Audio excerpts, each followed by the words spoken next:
It's really interesting to see. I would love to have been a fly on the wall to hear what the conversation was behind those smiles that they were making. Kevin, thank you very much.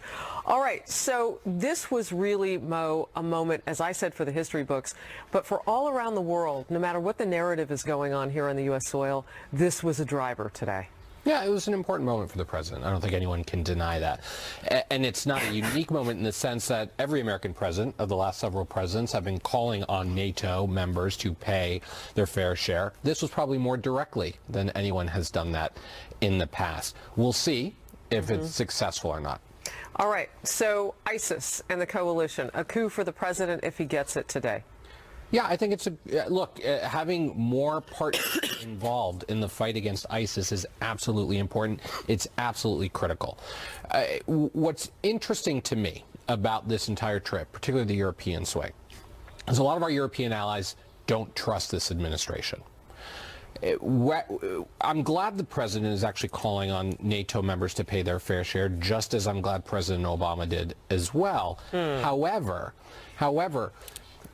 I think a lot of them are wondering whether or not this president is going to be there for them if things suddenly get tense in Europe, particularly with Russia. We heard the EU today, the head of the EU today say, I don't think we see eye to eye with the American president when it comes to Russia. That's going to be a concern moving forward. You know, Megan, it's interesting because I don't remember it the way that you say that it happened with President Obama. I don't remember the, more than 24 leaders standing outside looking rather perplexed and uncomfortable as this president and I did say this was more direct. I don't remember that. Because that didn't happen. This was more, this was more direct. But the president, the past several presidents had called on NATO.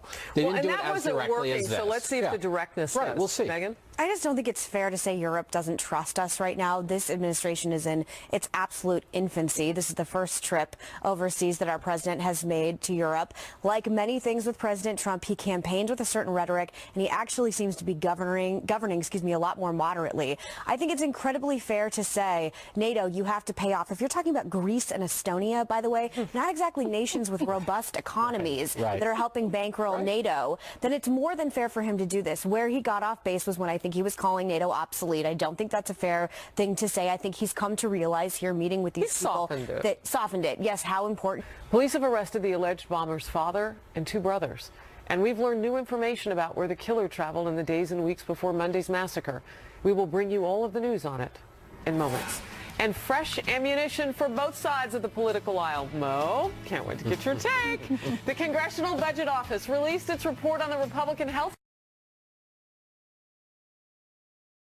care bill. What will it mean for the bill as it moves on to the Senate? We'll talk about it. We'll debate it. Stay with us. It's Friday. On Capitol Hill after the Congressional Budget Office releases its analysis of the Republican health care bill. The CBO claims the bill would lower government deficits and health care premiums. House Speaker Paul Ryan weighing in just a short time ago. A new study that just came out yesterday from HHS saying premiums have doubled in America because of Obamacare. People can't afford this. And so what CBO just told us is the reforms that we put in this bill will help lower premiums. And so I'm very encouraged by that. On the other hand, the CBO also claims the bill could leave up to 23 million people uninsured. House Minority Leader Nancy Pelosi playing up that side of the argument earlier. Watch.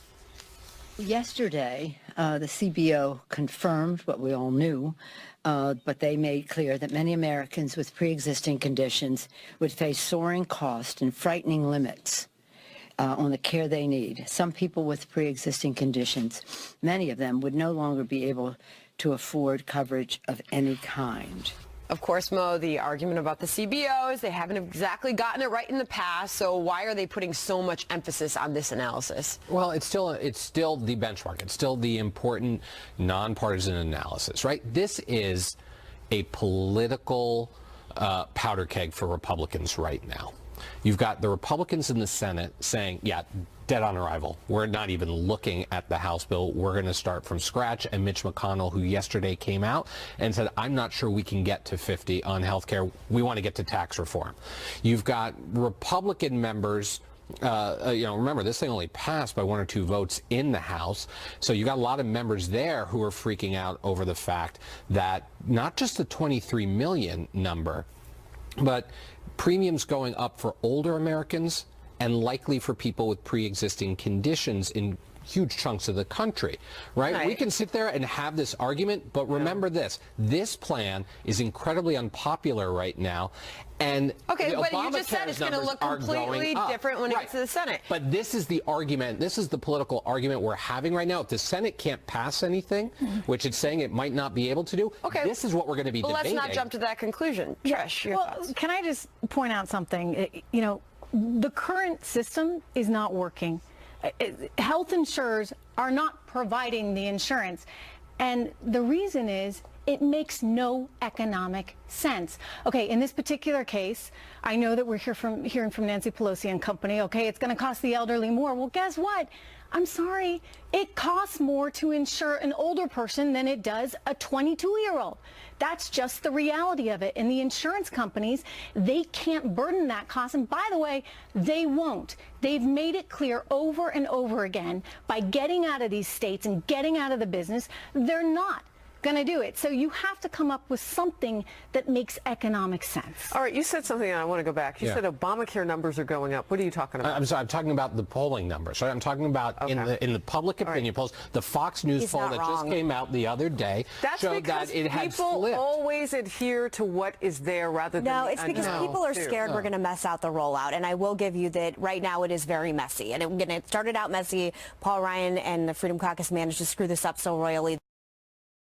Yes, we're having problems right now. That being said, I'm not an economic expert like you, Sandra, but I do know that the CBO has gotten many things wrong. I found this fascinating. This year, the CBO predicted that 26 million people would be on Obamacare exchanges. Do you know what it is? 10 million. Yeah. So I'm sorry if I don't necessarily think that this messy way of analyzing the tea leaves of what it's going to look like, the premise of Obamacare was a lie. People didn't buy into it. 16 million less people are on it. So why should the average American trust the CBO score right now? From the beginning, excuse me, just real quickly, from the beginning, I think Democrats are getting a little excited about this idea that there's contention among the Republicans. From the beginning, you had at least 2 people, if not more than that, a widening range of Republicans that really want to repeal this thing before you do anything else. Guys like Senator Ted Cruz and Rand Paul, they're against this not because they don't like what's in it, they don't like the premise of it. So as a Democrat, I would hope that people don't get too excited about the idea that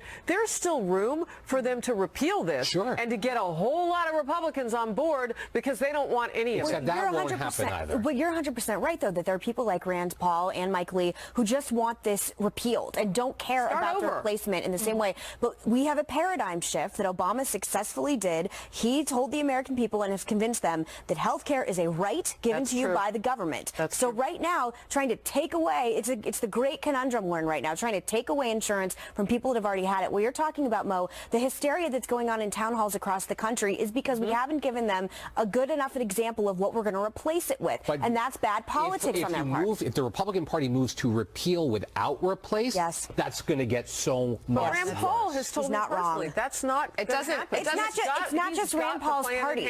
He's not. I'm sorry. Did we elect Rand Paul president? And this is what he said. This is after 7 years. That's not directed at you. I'm sorry. After 7 years of talking about this and working towards it, the Republican Party has not yet coalesced around a singular answer. Yeah, but they do have a plan. It also doesn't help that the media coverage of this in the wake of the CBO report. What is the headline you saw everywhere? 23 million will lose health coverage. So where's the Republican messaging to press back on that? Well, here's one point that's rather obvious. Of course, the number will go up because there are a lot of people that may opt out of it in this particular case. I mean, they don't have the penalties involved. It's not required that you have the insurance. So it's not mandated. Naturally, the number's going to go up. Not the people on Medicare. Again, where's the Republican Yeah, where's the message on that? I hear you, Harris. I think that, to Megan's point, they're fearful because now people have gotten used to something. They think it's a right to have health insurance. They're afraid to say, okay, we need to start over from scratch. Which goes back to how I started this answer, which was this is a huge political powder keg for the Republican Party. They don't know how to handle it. All right, you started with that, you're going to end with that. New chilling details on the Manchester terror investigation, what we're learning about the alleged bomber's family, as well as his whereabouts before the attack. Plus, did Democrats turn on one of their own and destroy Joe Lieberman's chances of becoming the next FBI director? What a top Republican has to say about that. Of suspected bomber Salman al-Beidi. Al-Beidi had recently spent 3 weeks in Libya, returning to England just days before the attack, which killed 22 people, most of them girls under the age of 16, and left more than 100 needing medical treatment. 23 of those remain in critical care.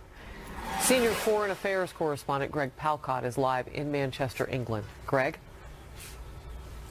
Harris, this day in Manchester drawing to a close, but we are still seeing passions felt, tears shed, flowers, messages, balloon left in the memorial behind me to those who were killed and injured in that horrendous attack here Monday night. And we're watching very closely, the police try to get to the bottom of this dastardly act. Overnight, there were arrests. Today, there were raids. All told, 8 people are in custody, believed connected to, in some way, this attack.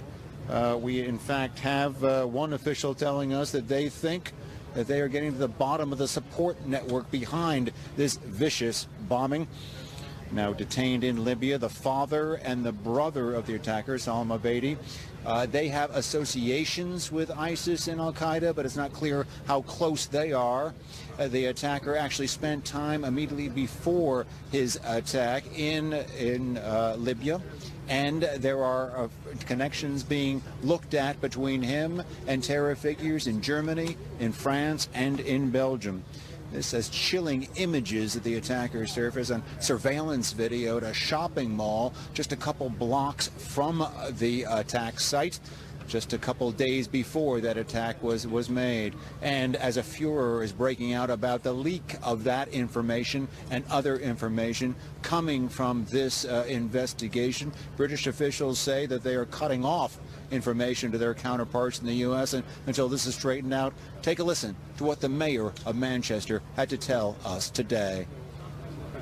This is wrong morally, it's arrogant, but it's disrespectful to the people of Greater Manchester, but particularly to the families of those who lost loved ones and the injured. It must stop. Finally, there was an emotional minute of silence here earlier today, marked here as well as across the UK, as more of the 22 dead are identified. 3 more teenagers were identified in the hospitals, 75, many of them children, some of them in critical care. Here's a bit of what the people who came to pay their respects here today had to say to us. We can't be intimidated by these people. We've got to stand up and be strong, and Manchester is a strong city. What did you feel when you first heard about the attack? Felt sick, really shocked. Felt sick? Yeah, definitely, yeah. So it's nice to see everyone coming out and paying their respects, really. I'm just worried for what's going to happen next and all the children. It's just so sad. You just come to show your respects. Now the 14 kids in the children's hospital here recovering from this terrible attack got a very special visitor today, Harris. It was from the Queen. Remember, she's a mother, a grandmother, a great-grandmother. She called the attack wicked, her action very kind. Back to you. Yeah, I just come back to that young woman's words, what happens with the children. God bless them. Greg, thank you. President Trump asking his staff to line up more candidates to replace ousted FBI Director James Comey, amid word that former Senator Joe Lieberman is out due to a possible conflict of interest concern. The news comes a week after Mr. Trump confirmed Lieberman was a frontrunner. But Democrats had voiced concern about his political background and lack of federal law enforcement experience, despite the fact that he was Al Gore's running mate back in 2000. Senator John McCain slamming the Democrats, saying, quote, "My Democratic colleagues clearly did kill Lieberman's chances. This is their nominee for Vice President of the United States. If anything would make you cynical about this town, that's it."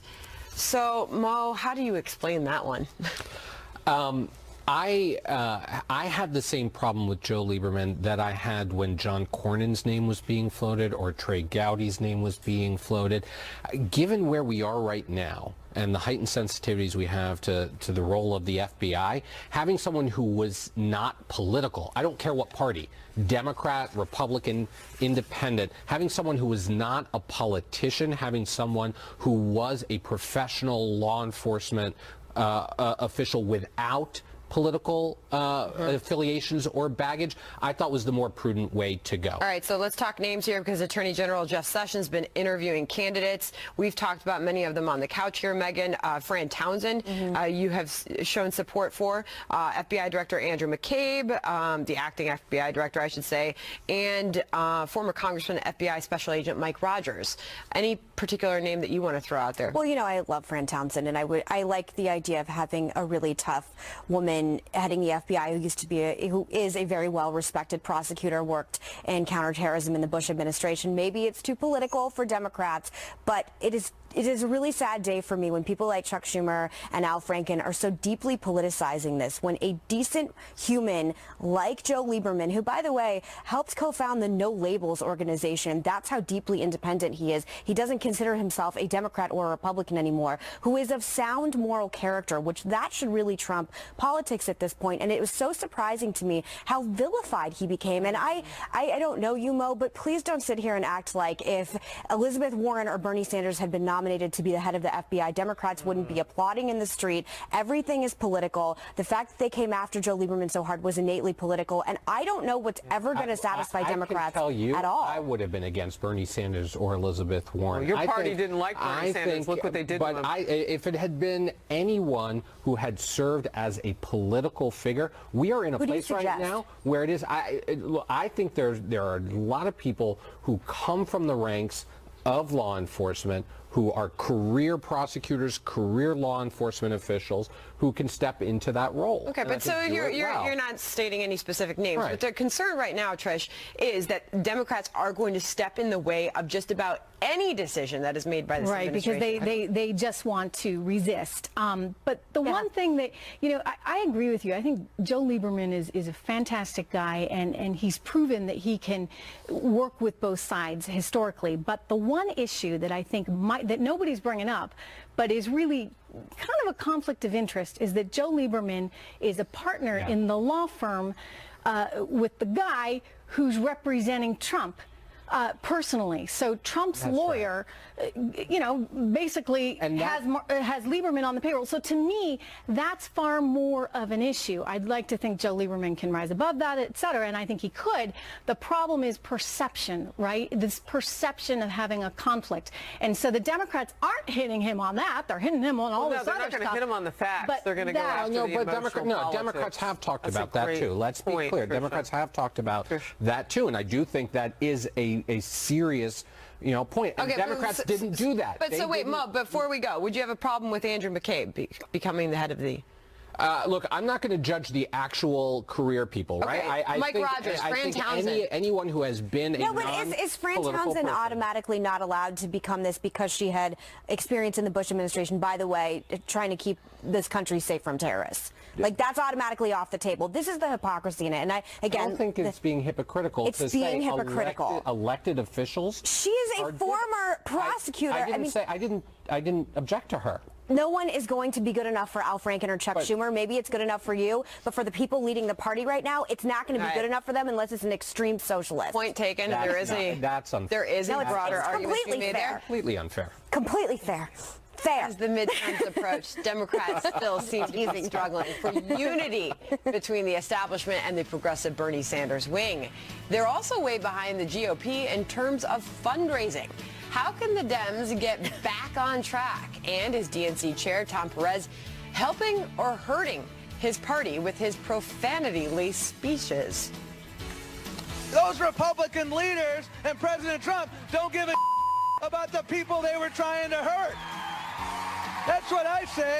DNC Chairman Tom Perez's recent profanity-laced speeches may not be enough to fire up the base as Democrats struggle to unite ahead of next year's midterms. The party facing a split between its establishment and many Bernie Sanders supporters who feel the party's been co-opted, and the Democrats' fundraising appears to reflect that. The DNC raising just $4.7 million last month, less than half of the $9.6 million raised by the RNC. And filings also show Democrats had just under $9 million on hand in April, compared to Republicans' stash of more than $41 million. The GOP says they have President Trump to thank. RNC Chairwoman Ronna McDaniel saying, quote, "These numbers are evidence of the overwhelming enthusiasm for President Trump and the tireless work by Republicans everywhere to ensure we work together to build on our majorities and elect Republicans up and down the ballot headed to 2017, 2018, and beyond." Well, I will start with you, Mo. You used to work for the DNC. Yeah. Would this be concerning for you if you were still working there? The lack of fundraising. It is traditionally, typically, historically, the party that's in the White House does better at fundraising than the party that's out of power. That isn't always the case, but typically, and it makes sense at the beginning of the Trump administration that his supporters would be a little bit more energizing, giving a little bit more.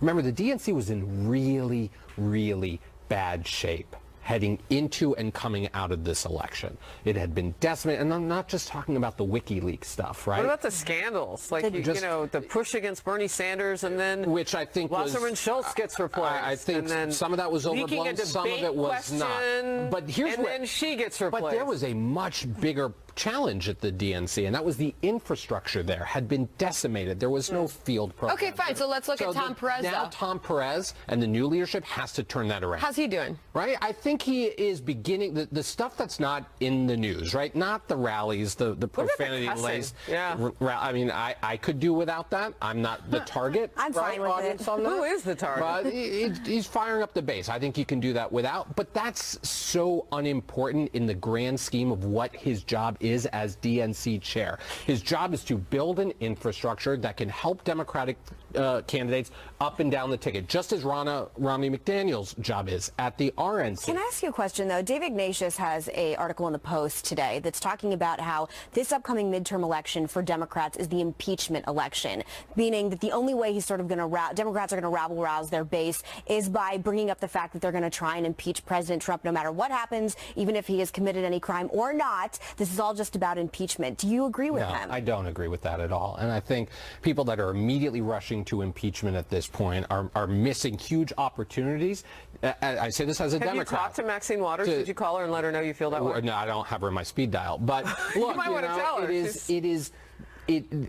The president is giving Democrats a lot of gifts right now, politically, right? The scandals around him are one. He's putting out their policies that I think are going to Okay, but fine, but is that still your message? Because we sit and talk on this couch often about what the messaging is coming from the Democratic Party right now. What is it? What is the message? I hope it's not, and this is the second part. This is where I am critical of my party. I don't always think we do a good job of saying what we are for. We're very good right now talking about what we're against. Now, again, that's not unique to Democrats. That was the Republican message no, but in you guys 2010 just lost, so you need and to freshen up 2014. They were just anti-Obama, right? So it might be okay this is why Trump succeeded, right? Because he stood for something, and he actually was able to get a lot of Democrats, blue-collar Democrats, that Hillary Clinton should have had locked up. And the party needs to get back to talking to those people. As either elitist in terms of her or socialist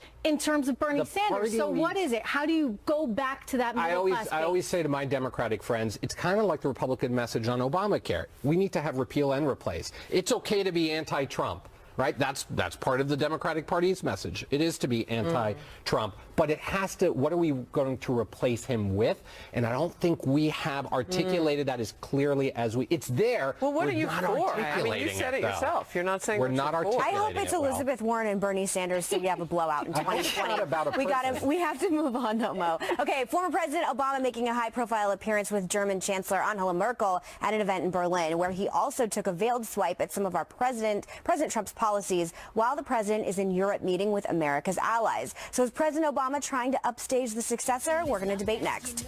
It's all about me. It's all about me. Former President Obama making a high-profile appearance in Germany at the same time that President Trump is in Europe.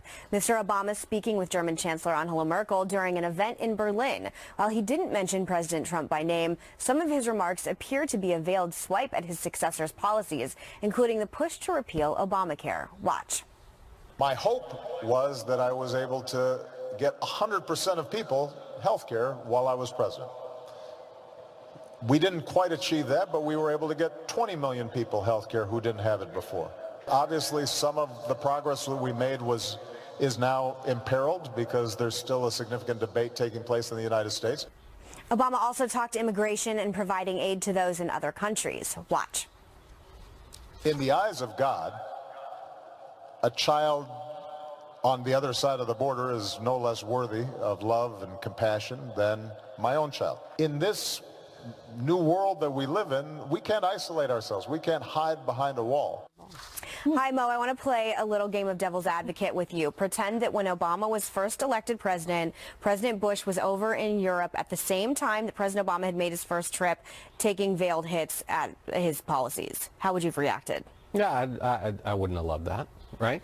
But President Obama is doing exactly what he said he was going to do when he left. He said he was going to speak out when he felt like his, our shared values, the values that he was pushing for, were under assault. And so I don't think anyone should be surprised that he's saying what he's saying, because it's what he said he was going to do. Is it appropriate, though? I mean, again, it's so young into President Trump's administration.